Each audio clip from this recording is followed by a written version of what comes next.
Assalamualaikum warahmatullahi wabarakatuh.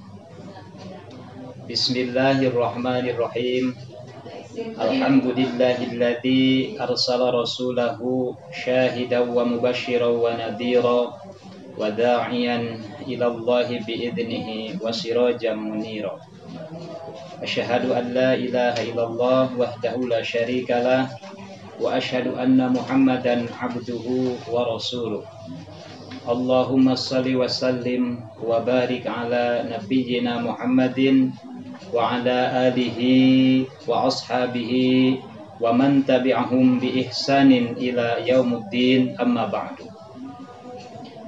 Allahumma arinal haqqa haqqa warzuqna ittiba'ah wa arinal batila batila warzuqna ijtinabah. Rabbi ishrah li sadri wa yassir li amri wahlul 'uqdatam min lisani yafqahu qawli.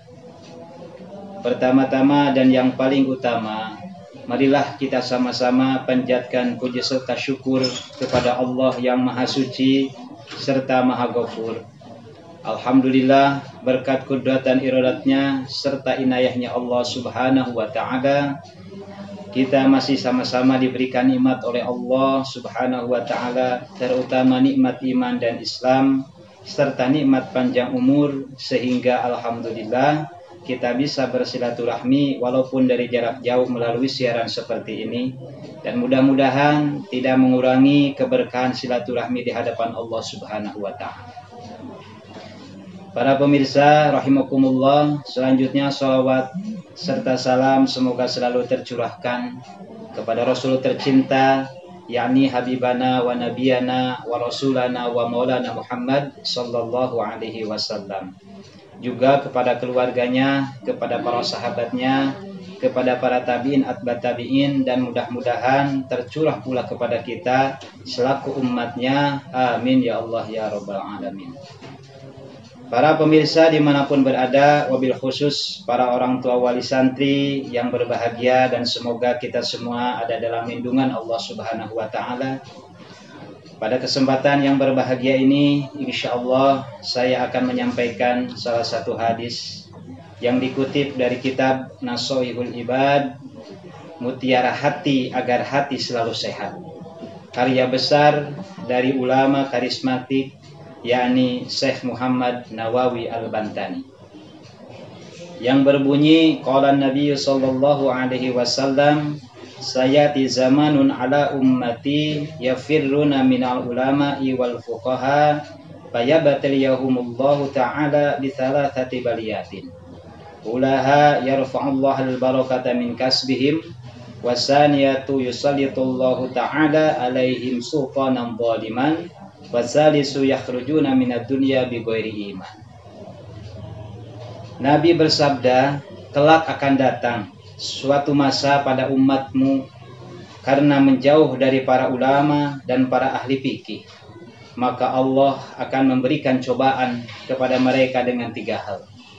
Pertama, Allah akan menghilangkan keberkahan dari rezeki hasil kerja mereka. Kemudian yang kedua, Allah akan menjadikan orang zalim untuk menguasai mereka. Kemudian yang ketiga, mereka akan mati dalam keadaan tanpa iman. Para pemirsa yang berbahagia, namun sebelumnya tentu kita pun perlu memahami siapa yang dimaksud ulama tersebut. Ulama yang dimaksud adalah mereka, yaitu hamba Allah Subhanahu wa ta'ala yang alim di dalam ilmu agama, menjaga muru'ah, dan memiliki sanad keilmuan yang jelas. Dan sanad keilmuan itu dapat dipertanggungjawabkan secara keilmuannya, serta istiqomah di dalam amaliyah keagamaannya, sederhana dalam kehidupannya, juhud dan waros sifatnya yang dimilikinya. Itulah yang dinamakan warasatul anbiya, pewaris dari para nabi. Al-ulama masabihul ardi wa khulafaul anbiya wa warasatul anbiya. Para ulama itu sebagai lampu-lampu di bumi, sebagai pengganti para nabi. Mereka adalah pewarisku dan pewaris para nabi. Para pemirsa dimanapun berada yang dirahmati oleh Allah Subhanahu wa ta'ala, derajat ulama sangatlah tinggi di hadapan Allah Karena Allah telah berfirman, inna akramakum indallahi atqakum. Sesungguhnya yang paling mulia dari kalian di sisi Allah adalah para orang yang paling bertakwa. Padahal orang yang memiliki ketakwaan dan rasa takut yang paling mendalam kepada Allah Subhanahu wa taala hanyalah para ulama. Hal ini sesuai yang disebutkan dalam Al-Qur'an, innama yakhshallahu min ibadihil ulama.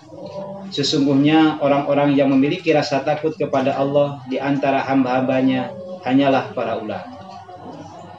Para pemirsa yang berbahagia, lantas bagaimana apabila umat sudah jauh dari para ulama dan jauh dari para ahli fikih? Menurut hadis tersebut, maka Allah akan memberikan 3 cobaan, Allah akan memberikan 3 musibat. Tentu yang pertama adalah yarfa'ullahal barakata min kasbihim. Kata baginda Nabi, apabila umat sudah jauh dari para ulama dan ahli fikih, yang pertama Allah akan mengangkat keberkahan dari setiap usaha mereka. Usaha yang dilakukan tidak akan ada artinya kalau tidak ada keberkahan. Kemudian yang kedua, yusallitullaha ta'ala alaihi sultanan dhalim. Allah akan menurunkan pimpinan yang dhalim kepada umat tersebut. Umat yang sudah jauh dari para ulama, umat yang sudah jauh dari para ahli-ahli fikih. Kemudian yang ketiga, yakhrujuna minad dunya bighairi iman. Ini yang paling bahaya. Ketika kita sudah jauh dari para ulama, kita sudah jauh dari para ahli-ahli fikih, maka Allah akan keluarkan dari dunia dengan tanpa bekal dan tanpa iman. Na'udzubillah summa na'udzubillah. Para pemirsa yang berbahagia, oleh karena itu maka janganlah sampai kita jauh dari para ulama, karena ulama itu pewaris dari para nabi, pewaris sifat-sifat nabi, akhlak-akhlak nabi, kesederhanaan, keikhlasan, serta seluruh apa saja yang melekat kepada kepribadian dan kehidupan para nabi. Itulah inti dari al-warasatul anbiya, ulama adalah pewaris dari para nabi. Para pemirsa yang berbahagia, demikian yang bisa saya sampaikan pada kesempatan kali ini dengan niat untuk mengingatkan diri sendiri, dan mudah-mudahan ada manfaatnya bagi yang menyimak. Tentu yang benar dari Allah Subhanahu wa taala, yang salah tentunya kesalahan sebagai manusia yang tidak terlepas dari salah dan khilaf. Semoga kita bisa bersilaturahmi kembali di lain waktu dan lain kesempatan. Semoga Allah Subhanahu wa taala selalu menjaga dan memberikan keistiqomahan dalam ibadah dan amal baik kita. Terima kasih atas perhatian dan kerjasamanya. Da'wahum fiha subhanakallahumma wa tahiyyatuhum fiha salam wa akhiru da'wahum alhamdulillahi rabbil alamin. Wallahul muwafiq ila aqwamit thoriq. Wassalamualaikum warahmatullahi wabarakatuh.